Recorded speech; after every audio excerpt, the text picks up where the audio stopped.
Hello दोस्तों, कैसे हैं आप। मैं आपका होस्ट अंकुर कुमार चानी आज आपको लेके आऊँ आपके अपने YouTube channel web coding with Ankur में। आज हम लास्ट टॉपिक कवर करने वाले हैं टीएच कॉन्फ़िग फाइल में। देखेंगे कि ये लास्ट प्रॉपर्टी हम की टाइप स्टूडियो में कैसे काम करती है। जैसे कि आप देख सकते हैं, इसका नाम होने वाला है stop emitting file from compilation error in type script. इसका मतलब ये है कि हम देखेंगे कि अगर हमारी फाइल में कंपाइलेशन एरर आता है तो हम नहीं चाहते कि हमारी जीएस फाइल उस टाइम जनरेट हो। हम अपनी जो टीएस फाइल हो एरर फ्री चाहते हैं और फिर हम जीएस फाइल को जनरेट करना चाहता है। हम नहीं चाहते कि जो हमारी टीएस फाइल एरर, जिस फाइल में एरर हो हम उसमें जेएस फाइल जनरेट करें। तो उसमें हम किस प्रॉपर्टी का यूज करेंगे, तो आज हम इस वीडियो को देखने वाले। तो चलिए स्टार्ट करते हैं आज के वीडियो का topic, stop emitting file from compilation error. तो जैसे कि आपको पता है कि आज हम एक आखिरी टॉपिक ले रहे हैं इसमें टीएस कॉन्फ़िग में।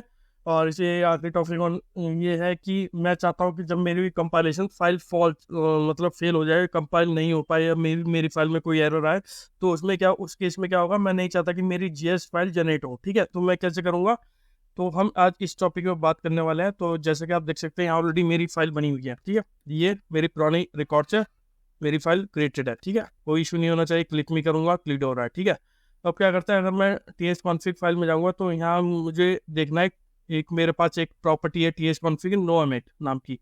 जैसे कि आप देख सकते हैं, मैं ये नो एमिट है। नो एमिट के सामने जो मैसेज, अगर आप ध्यान से देखोगे तो क्या लिखा है कि disable emitting the files from compilation. इसका मतलब ये है कि अगर मान लीजिए मैंने इसे इनेबल कर दिया, ठीक है, और इनेबल करने पे क्या होगा कि नो एमिट जब ट्रू होगा, मतलब कि इनके अगर मेरी फाइल में कोई इशू है या मे भी कोई कोड एरर है अपनी ऐप डॉट टी एस में, फॉर एग्जांपल मान लीजिए, ये भी के लिए मैं दिखा देता हूँ कि ऐप डॉट, ये मैं अपनी दोनों फाइलें डिलीट मार देता हूँ, यहाँ से डिलीट कर दिया। और मान लीजिए मुझे एक्सक्लेमेशन मार्क का नहीं पता है, एक केस ले लेता, नहीं मैं जानता कि एक्सक्लेमेशन मार्क कुछ होता है, तो आप देखोगे कि आपके बटन क्या कह रहा है, पॉसिबली नल ले रहा है। कह रहा है कि बटन जो है पॉसिबली नल हो सकता है क्योंकि टाइपिस्ट को नहीं पता कि ये बटन उस पर्टिकुलर स्टाइल फाइल में एग्जिस्ट करता है नहीं करता। तो अगर मैं टीएससी और जब मेरा टीएस कॉन्फ़िग में नो एमिट अगर ट्रू है, ठीक है, तो इसका मतलब ये है कि अगर मेरी फाइल में टीएस फाइल में टाइपिस्ट फाइल में कोई एरर आएगा तो मेरी जो जीएस फाइल है वो जनरेट नहीं होगी कंपाइल टाइम पे। तो चलिए दिखाता हूँ कि यहाँ देखो, मैंने ऐप डॉट टी एस मैंने एक एरर फाइल है और इसे कंपाइल करता हूँ, फिर देखेंगे कि क्या हमारी जीएस फाइल जनरेट होगी। तो मैं क्या करूँगा, टी एस सी लिखूंगा और एंटर प्रेस करूँगा। तो ये देखिए, आप ध्यान से देखो कि बटन में मेरा एरर है। ठीक है, एरर है क्योंकि बटन ऐसा नहीं मिला, पॉसिबल नहीं है। तो अगर आप यहाँ देखोगे, रिफ्रेश करूंगा मैं, तो आपको यहाँ आपको डिस्ट फोल्डर में भी आपको कुछ नहीं दिखेगा, यहाँ तक कि आपको analytic dot T S file भी जनरेट नहीं होगी। सिंपली जो मैसेज आपको दिखाई दे रहा है, ठीक है, ये डिस्प्ले नहीं हो रहा है।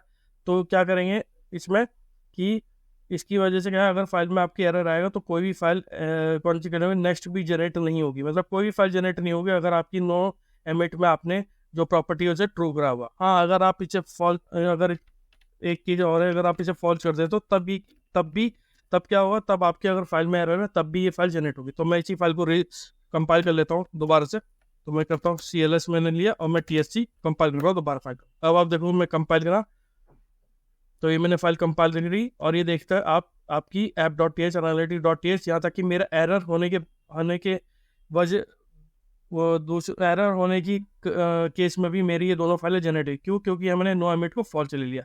अगर मैं नहीं चाहता, कई बार ऐसा होता है कि हमारी फाइल में कुछ एरर आ जाता है और मैं नहीं चाहता कि मेरी फाइल जब कंप्लीट एरर फ्री हो तभी वो जेएस फाइल जनरेट करे, तो मैं इस प्रॉपर्टी का जो टीएस कॉन्फ़िग में है नो एमिट का यूज़ कर सकता हूँ। तो इस तरह से आप चाह सकते, क्योंकि जब तक आपका जो फाइल है कंपाइल फ्री नहीं होगी तब तक आपको जेएस फाइल जनरेट करने का कोई लॉजिक नहीं रहता, क्योंकि मे भी आपको डेवलपमेंट में कहीं चेंजेस करने पड़ सकता है इस फाइल में। तो उस केस में ये फाइल बार बार जनरेट होती रहेगी जेएस, जो कि आपके लिए एक मतलब आपके लिए एक परेशानी बन सकती है। तो इसलिए जब आप की फाइल कम्प्लीटली एरर फ्री हो जाए तब ये जेएस फाइल जनरेट करना अच्छा रहेगा। तो ये था एक ऑप्शन जो आज मैंने टीएस कॉन्फ़िग के बारे में बताया। तो आज के बाद मैं अपनी नेक्स्ट वीडियो में आपको क्लासेस के बारे में बताऊंगा। हम देखेंगे कि टाइप इंस्टीट्यूट में क्लासेस क्या होती है और कैसे काम करती हैं। तो अगर आपको ये वीडियो अच्छी लगी तो प्लीज़ मेरे चैनल को लाइक कीजिए, सब्सक्राइब कीजिए। Thank you.